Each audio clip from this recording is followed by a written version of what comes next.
it's Helen. Welcome to my channel. For the first time ever, you're seeing the front view of me. Usually it's the top of my head or you hear my voice, but for your enjoyment today, I'm facing the camera. Can't say I actually like it, and if you knew how many times I tried to do this, you would know how uncomfortable I'm actually. It's interesting, face a whole classroom of children every day, I can talk my head off. Put a camera in front of my face, and it's a different story altogether. But let's get on topic, Helen. I do have a tendency to go off on tangents. It's the 3rd anniversary of the Crafty Maven, and Hannah has sent us a list of questions to answer so that you, our viewers, can get to know us Mavens a little bit better. So here goes. You'll notice me looking away to my left because my laptop's down there, and that's where my questions are. Hopefully I won't ramble too long. If you know me in the real world, you know I have a tendency to ramble. Anyway, question number 1. Where did you grow up? Where do you live now? And how has this influenced your scrappy style? Well, I'm West Australian born and bred, and I've lived in the suburbs of Perth most of my life. In my 20s, I headed north to Paraburdoo, Dampier and Meekatharra to do my country teaching, but apart from that, I've lived in Perth the whole time. For the last 16 years, I've lived in a suburb fairly close to the coast called Baldivis. And has that really influenced my scrapping at all? I don't know. I mean, living near the beach, no it doesn't, because I hate the water, so it doesn't actually affect my scrapping at all. I hardly ever do beach layouts because I'm not really into the water. And the only thing I'd say about living in Perth is that at times it's been a bit harder to get supplies. Well, in the early days when I started scrapbooking, not now. And that's probably it. Question number 2, do you have any scrappy friends near you? Yes and no. Like, one of my best scrappy friends lives about 40 minutes away, which for a West Australian, driving far doesn't really mean much.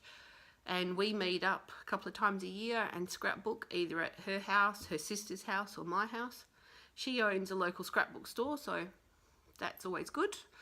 I have some other friends that live near me, but I usually scrapbook by myself. What was your first scrapbook page or project? Well, 15 years ago I went to a creative memories class, dragging my heels mind you. Friends wanted me to go, but I thought it was all about babies and stuff, and so I'd put it off until I had my own children. And then I went to my very first creative memories class, and I created this page. There we go. Hopefully you can see that. Not too much glare. You can see a classic creative memories page. Oh, I loved it. I was hooked. Couldn't sleep that night because I was so excited thinking about all the possibilities that I could do. The only problem was I had to wait a whole month for my supplies to arrive.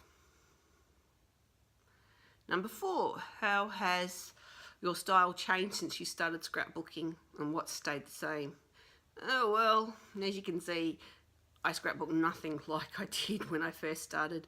That was very typical creative memories, and I was a creative memories consultant for a couple of years. But nowadays, nothing like it. I suppose the only thing the same is got photos on it, and that's about it. Some writing. Question number 6. Are you I skipped number 5. Who or what has been the biggest influence in your scrappy journey? It can be people, places. I found this actually the trickiest question because I don't know if I could say one person has been the biggest influence. In a way, I suppose my friends, they used to give me a lot of compliments, which then encouraged me to keep going. You know, I tend to be a bit of a thinker, a questioner, and I go, well, who says you have to do it like this? Or why does it have to be like that? And so with that asking why all the time, I've always never been scared to try something, just give it a go, and I pretty much do stuff that I like and don't worry about what other people think. So don't really know if that's influenced me, but that's how it is. I mean, over the years I've suppose oh, now I forgot, Stacey Julian to start with was a big influence maybe, and then Becky Higgins back in years ago when I used to try out her sketches years and years ago. Now not really. I enjoy watching Missy Whitten's videos and Inky Quill's videos and lots of people's videos, Mari Clark and Kelly Barron, and I could keep going on, but I don't know if I'd say they influence me greatly. Number 6, are you a story-driven scrapper or an art creative-driven scrapper, or a bit of both? Definitely an art creative-driven scrapper. Don't really care about the story. I mean, I record it and it's great to have it there, but that's not the reason I scrapbook. I scrapbook because I like making pages and I like the art side of it.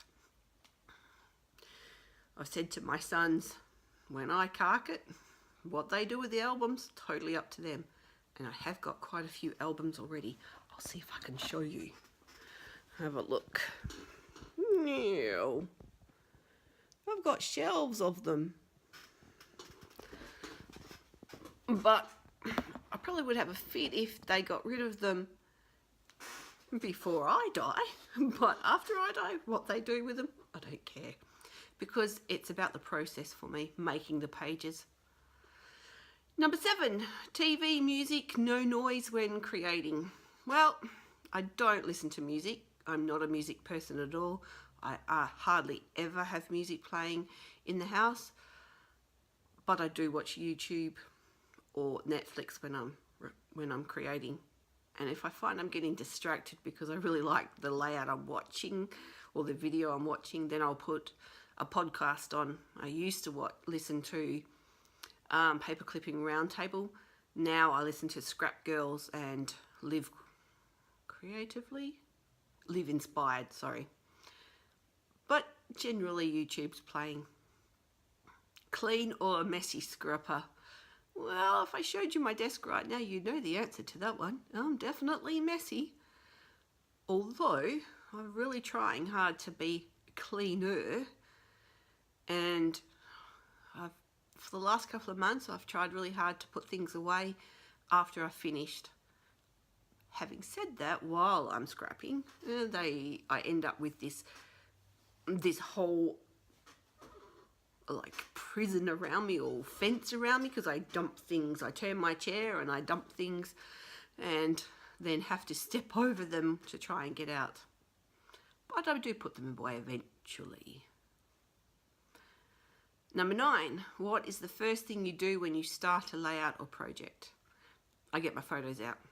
I start from my photos every time. I look for colours, for ideas from my photos. I'm not a theme layout person, but I like to pick colours and therefore the pattern paper. Like if I think, all right, I want blue, my brain goes to what blues I have. I know the ranges and the colours, and then I think, all right, I'll go and get that one out, or I'll do this technique, but I always start with the photo or photos.